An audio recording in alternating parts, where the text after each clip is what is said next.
What's up, guys? Welcome to the Age of Origins podcast. Guys, this is super exciting. Some of you guys know I've been doing Age of Origins content on my Off Tap Life channel, and I will maybe still drop some content for Age of Origins on that channel still, along with another channel that's going to have a lot of my other gaming and live streaming and stuff going on over there as well. I actually have quite a few channels, but keep it lock and loaded here for the Off Tap perspective, and just a little bit of fun podcast style banter and discussions about our favorite game, Age of Origins. Now, guys, look, there is no secret that a lot of people really love this game. It's a fantastic game. It's one of my favorite games. Absolutely, probably is not one of my favorite games, literally my favorite game, because it's the only game I play.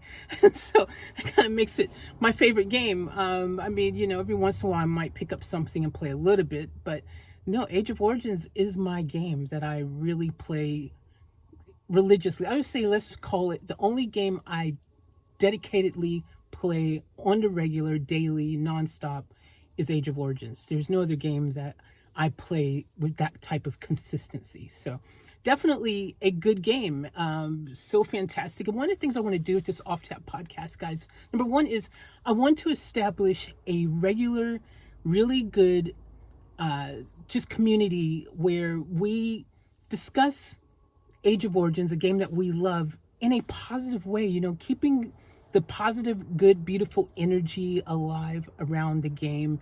It's so easily to get caught up in we always can find something in life to pick at or, find a negative perspective on. But I want this podcast here, I want it to be solely just about what a game is supposed to be. And games are supposed to be fun. So let's keep it fun here. Let's keep it about the positive, the awesome things, be informative about the game, new things that have come, new updates, new this and that. Speaking of which, there's some new stuff that's happened lately, and I don't even know if a lot of people are aware just how good some of it really is.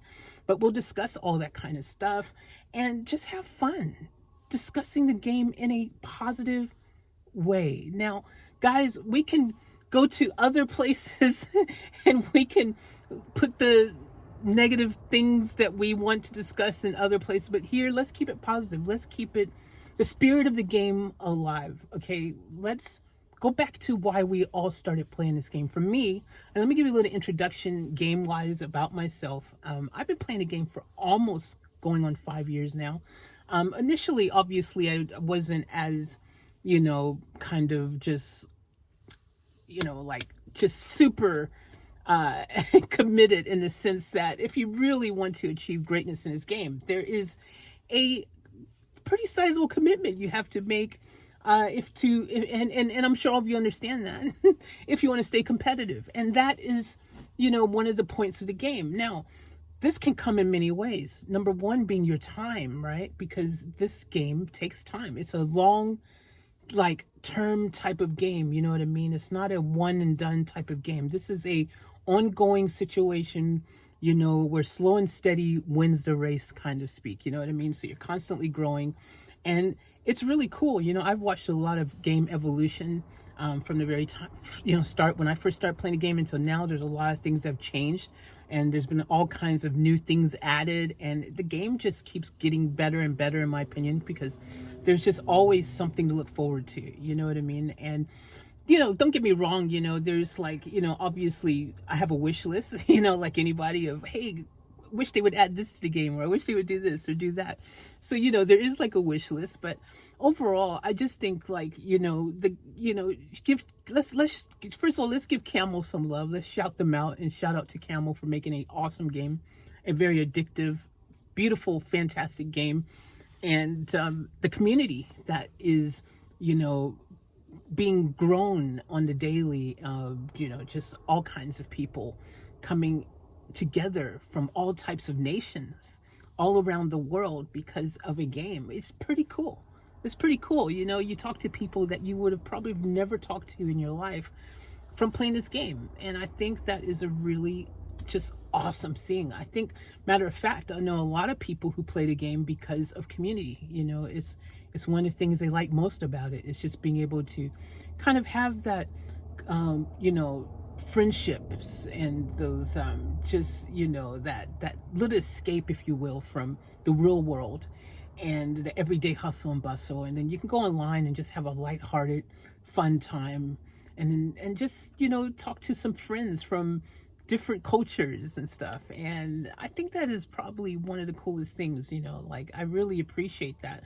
And don't get me wrong, unfortunately, like any game, you're always going to have, there's always that one, problematic type troll type person, or two or five depending on your nation. But ultimately, overall, there's a lot of great people in this game, a lot of great people, a lot of good energy.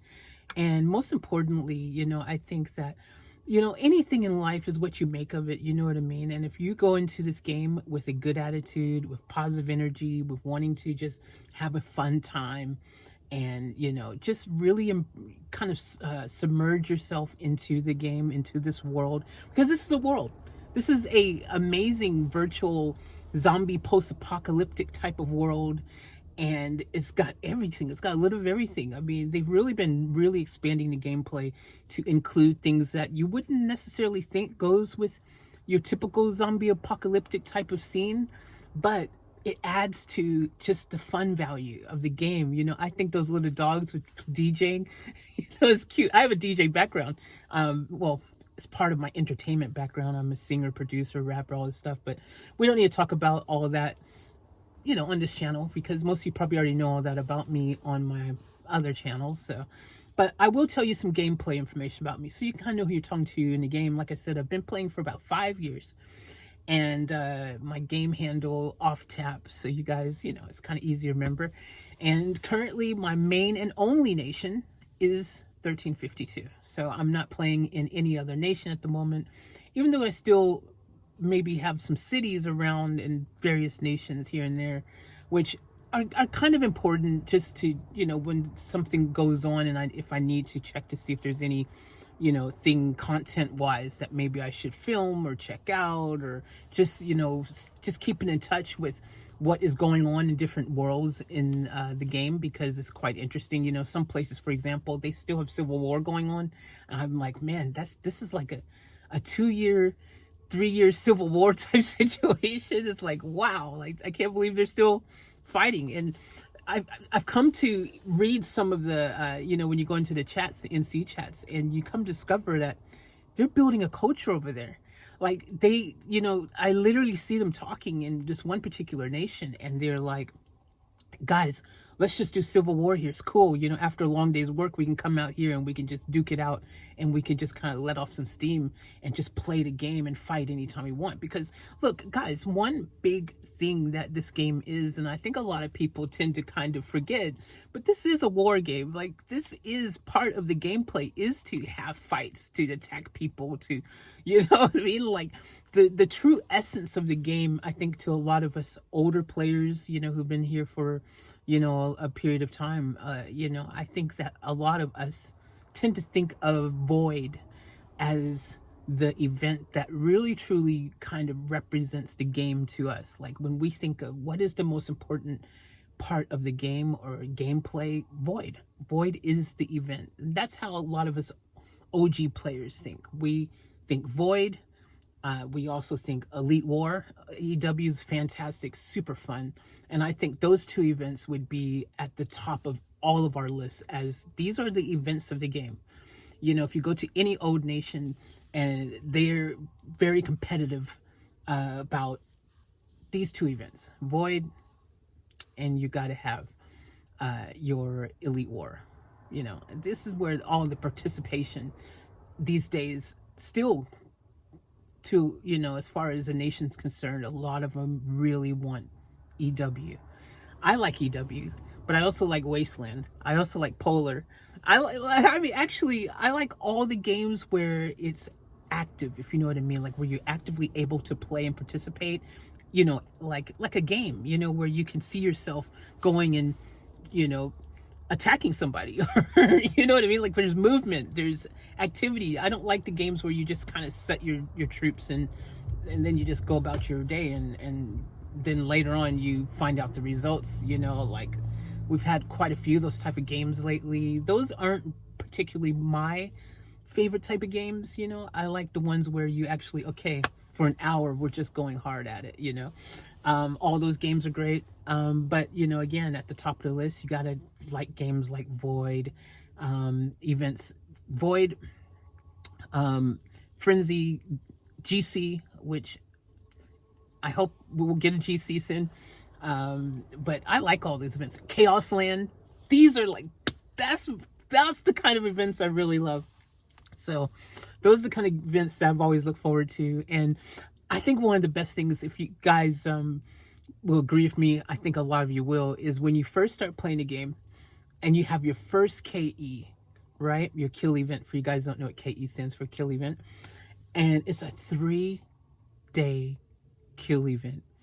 And guys, let me tell you, back a few years ago when I first started playing the game, that was like a completely different vibe, the kill event, because it was like just another level of gameplay, because not everyone was, you know, hiding in bubbles like they do now, you know. And back then, Camo didn't give you 5 free shields. You didn't have 5 8-hour free shields. You didn't have that. You had to freaking find another way to get your shields. They weren't no free ones for you.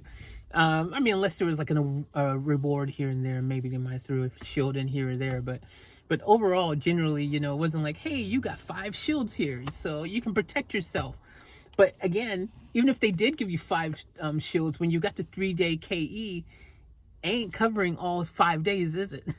So you better make sure you've got a better game plan than that, if that's what you're relying on. But just being able to just, you know, kind of, and I think that's why some nations do like Civil War. I think that it's just that feeling, that nostalgic feeling of when they first started playing the game and they could go out and just freaking go bonkers for 3 days on a killing spree and just freaking burn all these different cities.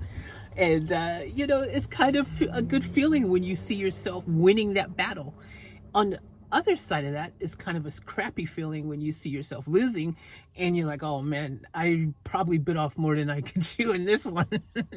withdraw card, withdraw.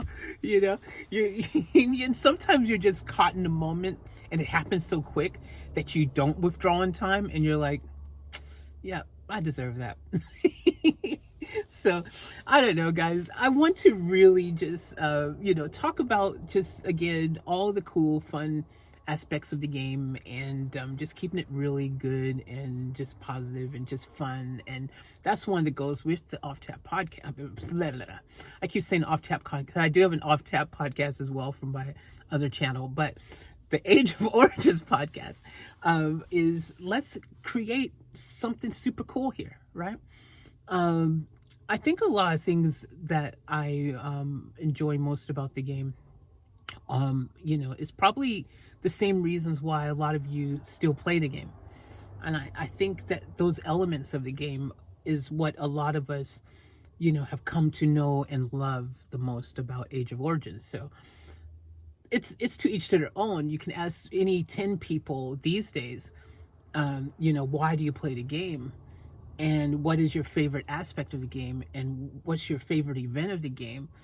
And I think you're going to get a pretty mixed bag these days, you know, especially depending what nation the person you're talking to is in, because nation goals are different in some nations, you know, like as far as which event is the main event or considered the main events that we as a nation want to focus on, or us as an alliance want to focus on, you know, like no two are, you know, possibly the same again, except a lot of us OG players and nations, and we all kind of are like Void is our thing, you know, EW is our thing.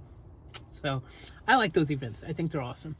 I think that, you know, at the end of the day, though, one thing I do want to say, because I feel like, you know, there is some misconceptions about the game, right? There's some misconceptions. And I think that if you go into the game and you take the time to give it a fair shot, and you're open to what the game can give you as an individual player, okay? Because remember, at the end of the day, it's about your fun. It's about your happiness. You have to be the one that still enjoys the game. Like, you can't be solely, oh, I'm just playing, just to support the rest of the nation, everyone else. Like, you have to feel like you're getting something out of your day-to-day sacrifices that you make to play this game, right? You invest a lot in this game. Everyone's investing time, and a lot of people invest money. A lot of people really treat this game like it is a part of their daily, routine, if you will. It's almost like a job for some. Like myself, I feel like some days I feel like it's a job, because I have a lot of cities that I have to maintain by choice.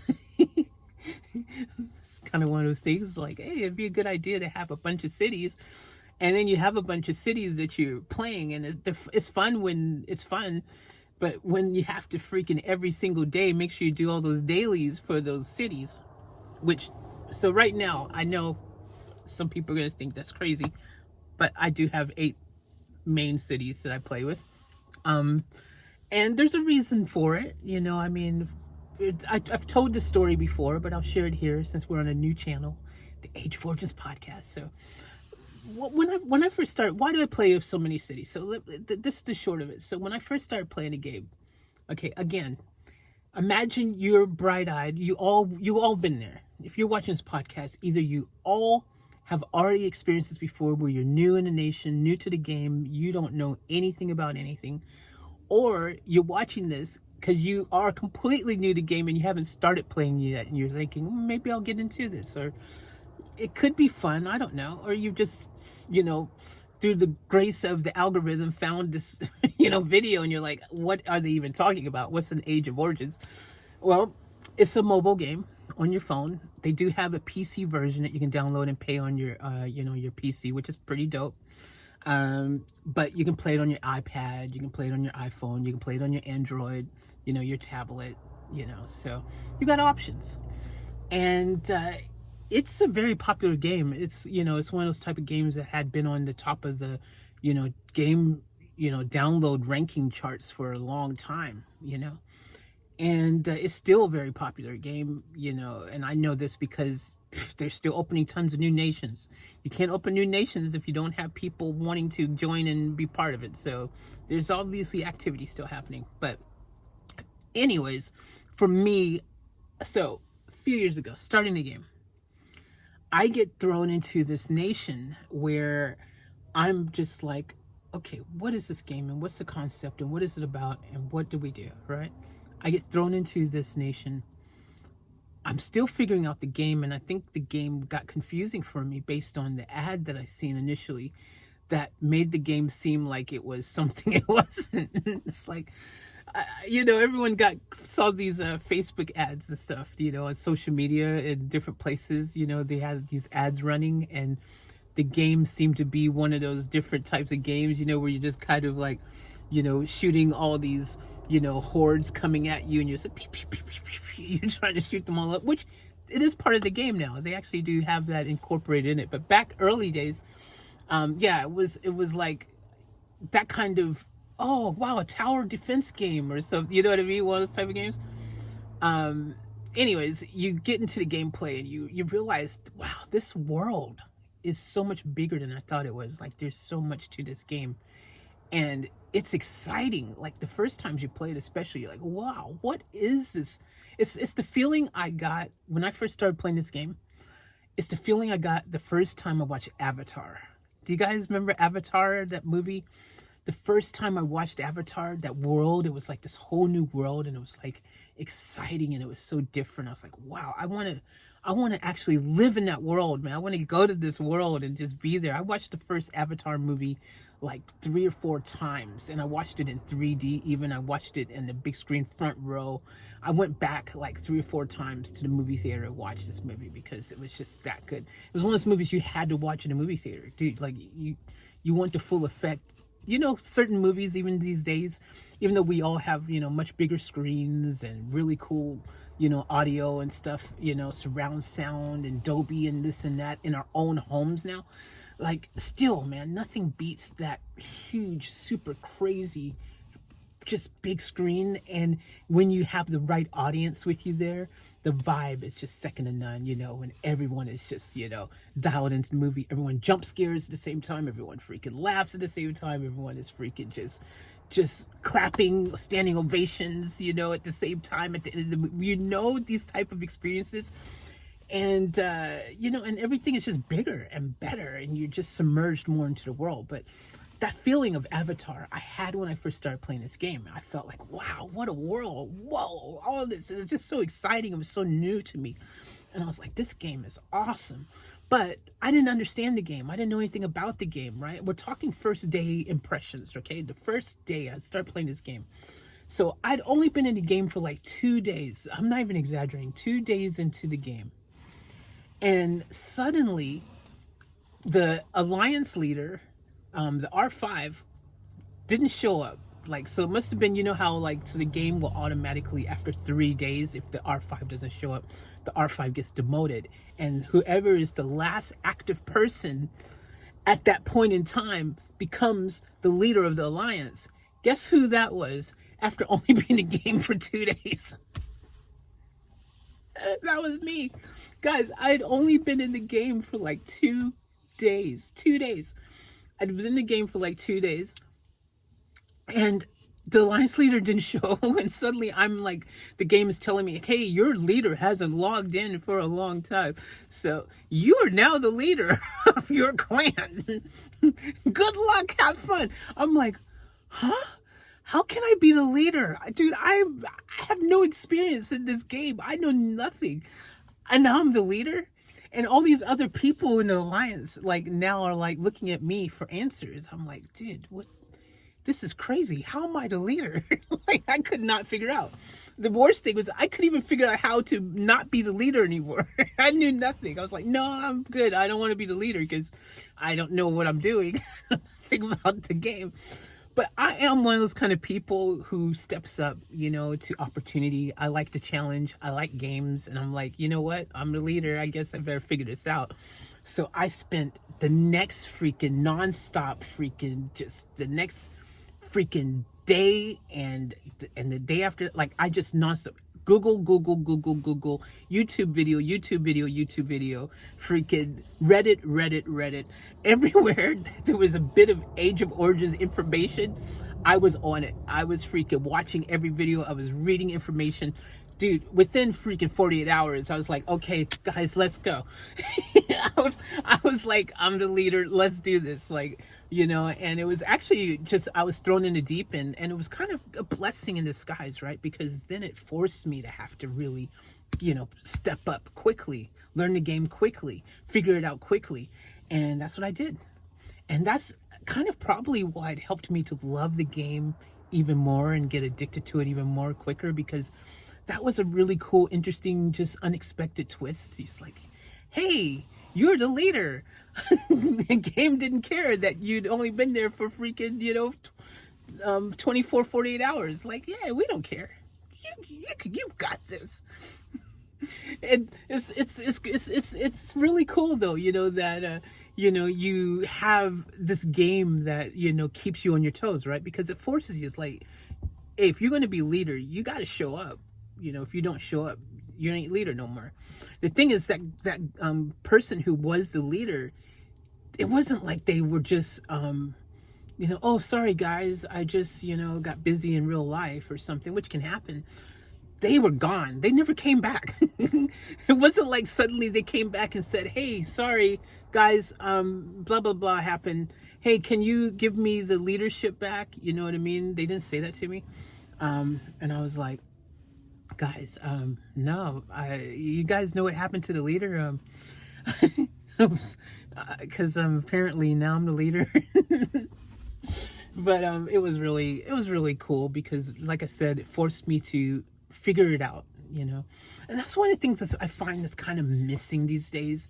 I feel like there's a lot of people who don't get thrown into a situation where, I feel that they are confronted with this like do or die. Either you freaking make it happen or that's your ass kind of situation. And I think that if everyone had that kind of situation like I had where, hey, congratulations, after 2 days, you're the R5, I think it really would like cultivate new leaders quicker. You know what I mean? It would get the level, the game IQ, if you will, would grow quicker because nothing makes you learn anything like as quickly as just being thrown into the deep end and having to learn it. You know what I mean? Like in real life, like if you have to freaking be, quickly learning something because, is especially like, life death situation. You see those movies where the freaking pilot or something ends up freaking, having a heart attack or something happens, and it's like anyone can fly the airplane. And it's like, holy crap! If somebody better learn how to fly this airplane quick, or we all ain't gonna make it, kind of situation. They call the freaking, the aircraft controllers, the freaking, the towers, for the hey guys, our pilot. He's unfortunately, he's had a heart attack and he's not flying the plane. No one's flying. We need some help here. Is anyone with pilot training on your airplane? No, just me, because I was the only one who came up here and thought, okay, well, I might as well give it a shot. And then you just get thrown in the deep end. They guide you through. You might get lucky, but you just got to figure it out sometimes, man. That's your plane going down. So I think that was a blessing. I actually, look back at it now and I think it's a funny story. I think it's kind of a great story. It's kind of a cool origin story. So take that part and then we go and figure out, well, say you said you was going to tell us why you started playing with multiple cities. That's why. Because the alliance I was in, again, not knowing the game, not understanding the game, not, still attempting to grasp and get a hold of it. I'm like, man, we don't have enough people showing up to these events.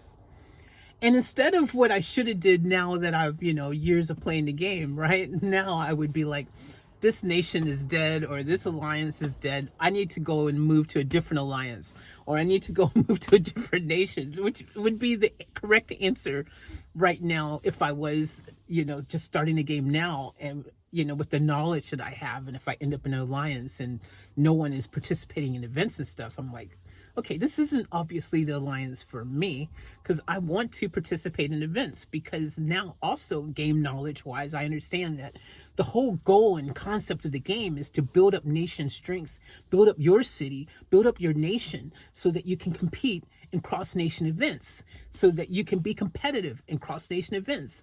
And so that's the whole objective. You got to build up your city, you got to build up your nation, build up your clan. It's all about building togetherness, growing. And if you're in an alliance and that ain't happening, you might want to consider getting out of it. So yeah, I had that situation, that scenario happen, and no one was participating. And I was like, guys, like, where are you? Why is nobody coming and joining these events with me? Like, I'm like starting to understand why the other alliance leader, on retrospect now I can clearly see, yeah, he left and probably went to an alliance where there's actually active people. And he's like, man, I'm not being R5 of this alliance. There's nobody here.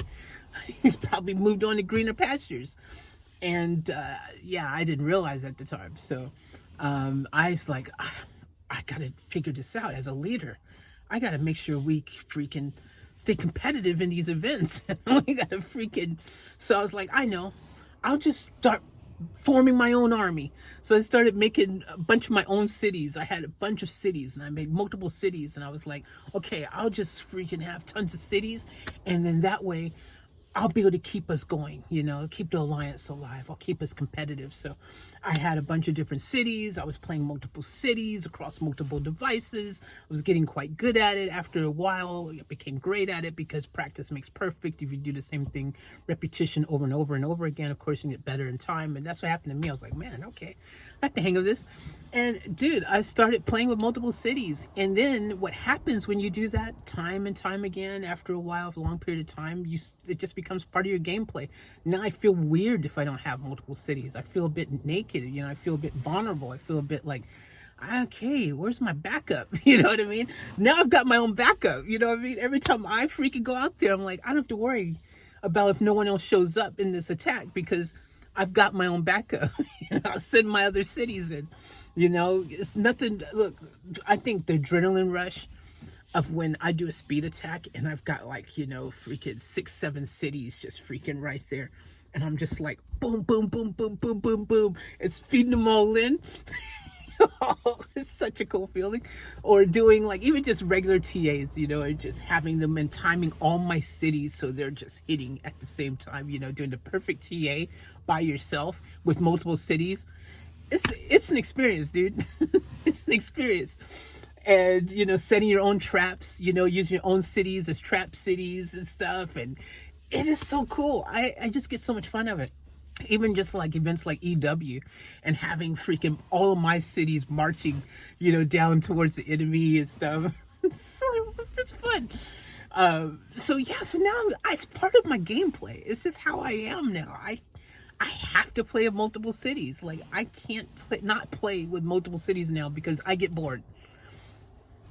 It's just the way it is now. I've attempted it. Guys, I have attempted it. I have given it a serious, okay, I'm just going to play with the one city. Next thing you know, before I know it, I've got 2 cities. And then next thing you know, I've got 3 cities. And guys, I'm talking about cities. I'm talking about literal cities, like main accounts. I'm not talking about farms, which one nation I had freaking tons of cities and I had tons of farms. It was absolutely ridiculous. Trying to have all these things that I'm maintaining every day. And no, I do not use the freaking, I know some people use like these little bot things or freaking Bluetooth stacks or all these little things that apparently you can use to manipulate the game somehow to automatically do stuff like that, like resource sellers, people like that. They have some type of bot technology, where they can make all the cities go gather or something like that, or things like, I don't know. I've never used any of that stuff, so I just manually do it. And it wouldn't be fun if to me, again, because I play the game to play the game. I don't play it to freaking automate it. What is that? Like, I want to play the game. Like, I'm a gamer. I want to play the game. That's why I'm playing the game. You know what I mean? So, yeah, man, like, it just takes a little, again, practice. Practice makes perfect. You get used to it after a while. And, sometimes it sucks, like I said, maintaining lots of cities and things like, it sucks when, there's only so many hours in a day. And if you got all your real life stuff you have to do. And sometime in that period of time, you still have to just remember, oh crap, I gotta freaking do all my dailies. Oh crap, I gotta set all my troops. Oh crap, I have to do different events going on. I've got to do this and that in multiple cities. Like, whew, it can get a bit, crazy. But the payoff is if you can do it, you've got your own little freaking private army. It's like, no one showed up. That's all right. We got this. And that's how it's been, man. And that's why I do what I do. And, that's just fun for me, And I would like to say this to anyone and everyone playing the game. Guys, I'm a strong believer in there's no wrong answer. Okay? Play the game that feels right for you. You know what I mean? Like, it's your time, it's your money, it's your this, it's your that. In this game, you have to find your own happiness. You have to find your own wings. You have to find your own pace, And also, that being said, don't do anything out of your comfort zone in this game. You know what I mean? Like, if you don't want to spend money on this game, don't spend money on the game. You can be a free-to-play player. Actually, that's what I was saying. Some of these updates that's come out lately is making it so that free-to-play players can be more competitive, can actually get out there and still make an impact as a free-to-play player, man. And all you have to do is invest the time. And that's facts, dude. If you, for example, let me tell you something that you've always been able to do. And that is, you can always go out and kill zombies. If you spend every single day killing zombies, every single moment killing zombies, and you can build up the equipment, you can get those freaking pieces that you need. Like, dude, you can get so strong just from that. Like, it makes a huge difference still to this day. Killing zombies, I highly recommend it. Go out there, kill zombies every single second. You should never have 100 freaking mobility just sitting around in your city. It should always be on 0. You should freaking make every effort to make sure that that stays in 0. Because that stays in 0 means that you're freaking, like, every day just hunting those monsters and stuff like that. Like, do it. Freaking hunt, non-stop hunting. And you'll see the rewards from that, you know. If you do your dailies every day, again, like, and they've added extra things, you know, where now you can get the antiques. You're getting 1 gold and 3 purple antique envelopes every single day. Like, dude, before you used to get just the, you know, the recruitment envelopes and stuff, you get 1 purple one. And they've changed the colors in that because it was the blue and then it went to purple and the gold. Now, you know what I mean? So, but yeah, you get, you know, well, actually you get 3 purples, but you have to wait 5 minutes to get all those. The zombie, this is the biggest change lately, the zombie girls. And I want to do a whole video talking about that because, you know, it's huge. I feel that is huge. I've already just been blown away by that. I mean, you are getting, wow, a huge opportunity to just really strengthen your city if you take advantage of what's going on there, because they're giving you tons of free, like the zombie girls, you know, they used to always go on their little mission, but you had to wait like 3 hours for the really good rewards, and then you had to wait like an hour for the crappy ones, and it just never felt like, you know, usually it was kind of like, oh, okay, cool. You know, now I think it's just so much more fun, so much more impactful, because you can really see that you're able to really pack a punch with what you can get for it now. We'll make another video talking about that later, but yeah, I just really just, again, as I said to you guys, you know, I've watched the evolution of the game, and this has been huge. What they've been doing lately for the game is just finding ways to really give free-to-play players more opportunities to really excel in the game and to, you know, help make the whole nation more competitive by doing so, which is great, right? So I love it. I think it's really cool. I was also like wanted to just quickly say, the day before they had even announced it, I had looked into my Titans, and I seen this new freaking skin, and I was like, there's a new skin. I was like, no one has even said anything about it. I was really surprised, right? Because no one had mentioned it, even Camel. Like, this is before they even made the ad, you know, it was before the next server reset. So there was like, it was just there. And I'm like, there's a new skin. No one said anything. Camel hasn't said anything. No one said anything. Oh my gosh, a new Titan skin. And I was like, this thing looks dope too, right? And so I was like, and it was actually, it was interesting because they also did have in the store, even though it hadn't been announced yet, in the store, I remember seeing like, you could buy a little pack that had the like a little fragments, 3 fragments or something, for that new Titan, like at the cheap level 3 frags, and then you could pay more and get 5 or something. I don't know, but I remember kind of seeing it, and I was kind of like, what is that, right? And I think that's what got me searching and was looking, and then I ended up into where the Titan skins were, and I saw it, and I was like, the Scarlet, whatever it's called, you know, the name of it, the Scarlet's the old one, I don't know. Anyways, Empress something blah. We'll save that for another video because we'll talk about it. But yeah, the point is that there's just been these new cool things that are just there, and you know, it's kind of like you blink, you miss it kind of situation. And I was wondering when we'd get something else new, because I feel like I like when new stuff comes out. I like, for me, I feel like it just keeps the game moving forward. You know, it's and new events. I like new events. I like new, just anything that can keep the game evolving, right? Because if they didn't ever make anything new, eventually everyone would get tired of the same old, right? You know, you'd want to have some new events, some new things to kind of enhance the gameplay or whatever. And yeah, so I'm excited every time something new comes on. Whenever I see the little thing updating when I load the game, like, oh goody, what's next? What have they got for us now? So it is exciting. It is cool. You know, I know, again, there's a lot of opinions on this topic, But on this channel, on this podcast, we're keeping everything positive. So we're not going to talk about any negative things about it. We're just staying positive and talking about the good, fun aspects of the game. And there is this excitement every time something new comes. It's like, oh, what are we gonna get now? You know, like Christmas. It's like Christmas. Speaking of which, that was really cool. Had to explain to some of my alliance members. They were like, "Why is there Christmas going on? Did they lose their mind or something?" I'm like, "No. Haven't you not heard of Christmas in July?"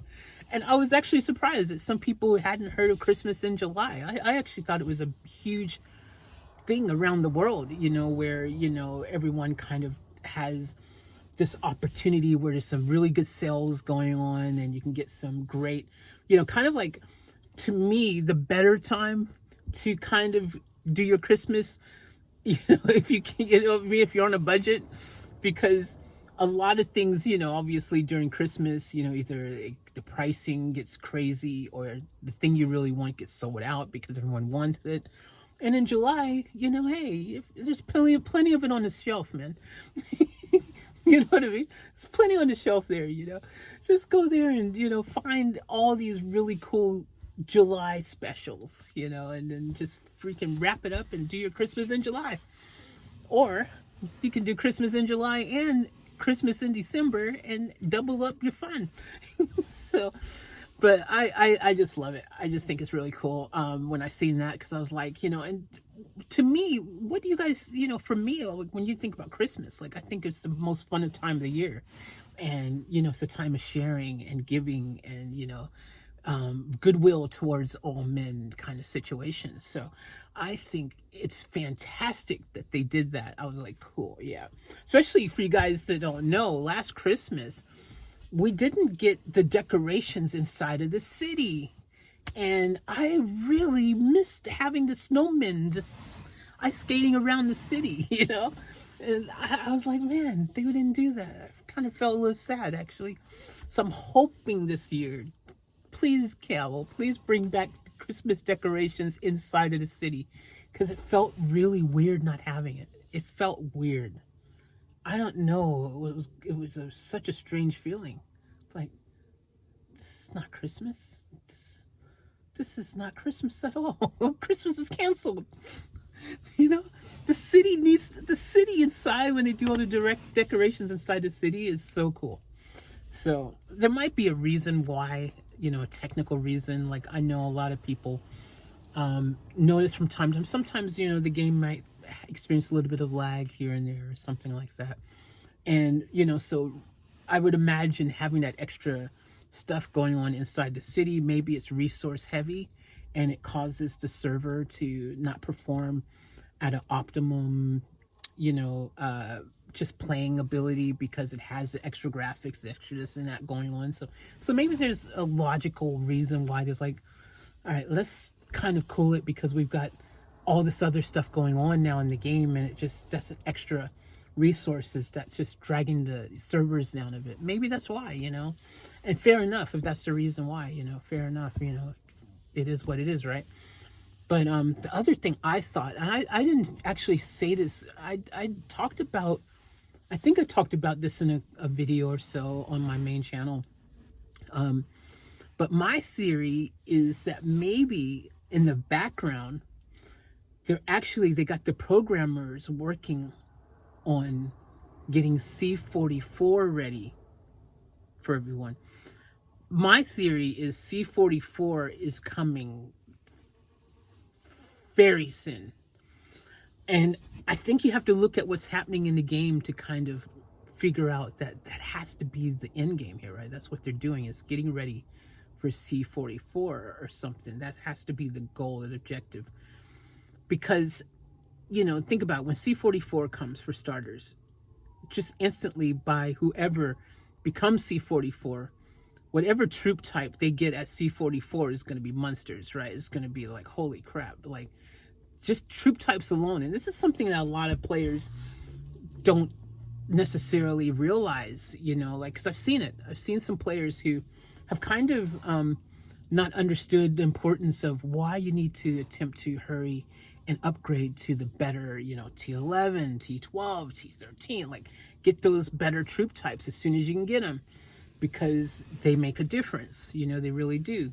If you got the difference of someone running around with a strong Titan, strong plane, and everything, but they have that with T freaking 7 troops, for example, and someone who has the same Titan, same planes, but they have T freaking 13 troops, you know what I'm saying?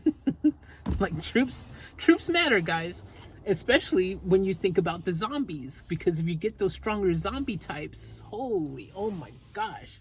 A lot of people don't realize this, and it's something that I think is unknown to a lot of people. But if you want to be very technical about it, the zombies are the strongest, like, unit in the game. Like, I believe they are the strongest troop type. They are the strongest in the game, the zombies. And now, oh yeah, hell yeah. Especially with the new freaking equipment, the little upgrade thing, whatever you want to call the new little potion that they've got, the little freaking, now you got the stats that are there, and like, tell me that the zombies now, without a shadow of a doubt, aren't the strongest in the game, right? Like, I just think they are. I think they're brilliant. Like, they reach a point where they literally can't die. Like, let that sink in. They're unstoppable. They ain't dying, dude. They're invincible. Like, you're gonna tell me if you had 100 Supermen, like, with Superman's freaking powers, or you had 100 freaking Black Widows with Black Widows, superhuman, super, they're not even superpowers, but they're just powers, I mean, not even powers. Well, I'm trying to make the point that Black Widow is a great example of a Marvel character, or if you want to do DC, Marvel, we can say DC, we could say Green Arrow. Green Arrow, right? A great example. Super awesome, hero, right? Superhero, right? But there's no real super in the hero part of it. I mean, they're just super good at what they do, but they don't have any superpowers, right? So, if you had 100 Green Arrows and you had 100 Supermen, who you taking? It's a no-brainer, right? Now, I don't know about you guys, but I'm going with, in this case, the 100 zombies instead of 100 freaking Axemen. Which do you want on your front line as a first choice? You know what I mean? Give me freaking 100 zombies, dude. I'll freaking rule the world. But yeah, so it's really cool. I think it's awesome to see the evolution of the game. Like I said, I could see that maybe that's going on in the background. We're getting ready for C44, and for me, that is not going to impact my life anytime soon, because I won't be upgrading to C44 anytime soon. But you never know. I mean, end up somewhere with a city that, lands in my hand, and it happens to be a C41 already, and it'll be like, oh, well, since I'm already here at C41, I might as well go to C44. But I don't know, dude. I also think, here's another thing I think that they're trying to speed up the gameplay a bit. So that's why we got that extra builder. So you guys know we got 3 builders now, right? Before we only had just the 2 queues. Now we got 3 queues. I think they're attempting to speed up the game a bit so that they can get the current stock of players, all of the players, whether they're free players, low spenders, high spenders, everyone. They just want to get everyone progressing in the game, lifting up the combined power of every single player and every single nation, building it up, giving all these people just the ability to kind of be prepared for C44. And you see it everywhere. The signs are everywhere if you look around, I think I've never seen so much uranium available all over the place. Uranium galore. You can find uranium knocking at your door, right? You got 3 building queues. You've got freaking zombie now. You got just The antiques was already just huge, dude. The antiques are like crazy. Oh my gosh, right? Officer equipment, when that dropped, I was like, holy crap. Game changer stuff, dude. Like, this is game changer stuff. Officer equipment, freaking antiques, freaking the zombies now, freaking the warplane equipment too exists, and you know, that's doing something.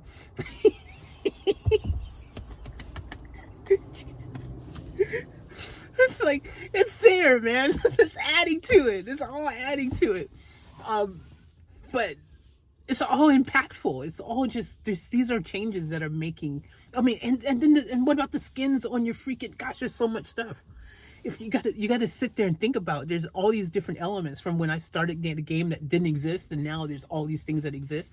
And it's like, you know, your castle, you know, like the freaking, the expandable skin for your city and all that kind of stuff. Now your thumbnail, even your freaking your avatar frame, your frame, now you can have freaking points, like stats that actually increase there. Even, you know, you got your leaders, the little cute little things and all that, you know, in your fleets and stuff, and you got the gold skin. Like, there's so many things. That's what I'm saying. We have so many awesome things to discuss on the Age of Origins podcast here. So make sure you're subscribed. This is a brand new channel, so I need the subscribers. Let's get them popping in. Let's subscribe. Give me the likes. Give me the comments, guys. Let me know what type of podcasts, you know, topics that you guys would love to discuss. And I'm going to be attempting to also have some special guests that we interview, you know, and do some kind of podcast where, you know, like, you know, we actually have like you know, you guys, first of all, how many of you know what a podcast is? I think sometimes people are like, do you really know what a podcast is? I don't think some people actually understand what a podcast is. And if you don't watch podcasts, listen to podcasts mainly, it's a listening experience, but on YouTube, it's a watching, listening experience. Some other places where it's got video and you can watch and see the podcast and hear the podcast. But originally, it was just for your ears only kind of situation, you know? People didn't have the video podcast situation happening. It was all audio, you know? And now, you know, it's more, I mean, there's no wrong answer. I mean, there's people who listen to it. Me personally, I've always preferred to watch a podcast. I like the podcast where I can see the person talking to me. You know, that's my preference. You know, I like that type of, you know, visual and audible experience. Some people only like the audible. Some people are just indifferent and they don't care as long as they're just getting it. So I'm looking forward to, seeing if we can have some like in studio type guests, you know what I mean? And, you know, where we have like a split screen or something. I have someone else that I'm interviewing, or maybe we go out on location somewhere. We go somewhere else and we find, you know, maybe we can, it's hard to really, you know, kind of, I think, you know, go around and, you know, find a really great place to record where the ambience is good. Not impossible, you know, but I have some ideas where we can do some sessions. But yeah, you know, let's see what we can do here. Let's set some stuff up, maybe have some guests here and there and things like that. But mainly, ultimately, yours truly will be here to provide a little bit of podcast entertainment your way, you know, give you some of my own insights, thoughts, opinions, and some from other top players in the game as well, and give you a little bit of information and just dialogue, communication, conversation. This podcast is a conversation. And having a conversation around a game that we all have come to know and love. So, that being said, thank you guys for tuning in. This first one was just kind of like an introduction, just kind of shooting the breeze a little bit, getting just kind of the mood set and letting you guys know where we're planning on heading and what we're kind of planning on doing and why we are doing it. You know what I mean? I think I've answered those questions pretty much. You know, we love a game. It's an awesome game. We want some positive energy, build a nice, cool community around it where we're just talking the good, awesome, lovely things about the game, you know, and keeping the spirits high, you know, motivating, inspiring people to continue freaking playing the game and telling their friends to come and join the game. Freaking let's raise the spirit of the game again. Let's get it freaking just boom, boom, boom, right? That's what we're doing. It's just a good old wholesome environment for all of us fellow AOO lovers. Sounds good to me. So thank you guys. Appreciate you. I love you. And I was just about to do my usual sign off, which I can still say it here because it is something I believe, which for you guys I know what I'm talking about. Live each moment to the fullest and keep it off tap, out. I can still do that. Plus, I am off tap, so yeah. By the way, Off Tap is my game name. If you stayed this long and you don't know, but my actual name is Faith, so there you go. There you go. But you can call me Off Tap. There was a time when they was calling me Endgame because that was my name, and yeah, that was a bad time for anyone who knew me because I burned first and asked questions later. that was when my days when I might have been enjoying the game a little differently, in a more fiery way. It's like, oh, is that what you feel, huh? Okay, expel. Fire starter. Anyways. Good times. Anyways, guys, thank you so much. I appreciate all of you. Make this your home. I want you guys to feel comfortable to come here, get involved in the conversations, different things like that. I will have live streams as well and stuff where we can actually in real time, you guys can ask questions, we can talk, and we can have a whole dialogue and stuff. But yeah, guys, podcasts, so we're doing it off tap style. The Age of Origins podcast. Thank you guys. I love you. I appreciate you. I am going to now eat some Oreo wafers, so maybe that's how I sign off. And now I'm going to eat some Oreo wafers, so catch you on the flip side. Who else likes Oreo wafers, by the way? Like, I'm not the only one, am I? Let me know in the comments, have you even had an Oreo wafer? Some people probably don't even have it in their freaking, supermarkets in their location. Maybe you haven't had an Oreo wafer. There was a time when I didn't know what an Oreo wafer was, and then when I had an Oreo wafer, I was like, this is a freaking incredible way to eat an Oreo. Like, anyways, that's just it's a topic for another day, another channel. All right. Well, thank you guys. I love you. And as always, remember to the fullest, keep it off tap, off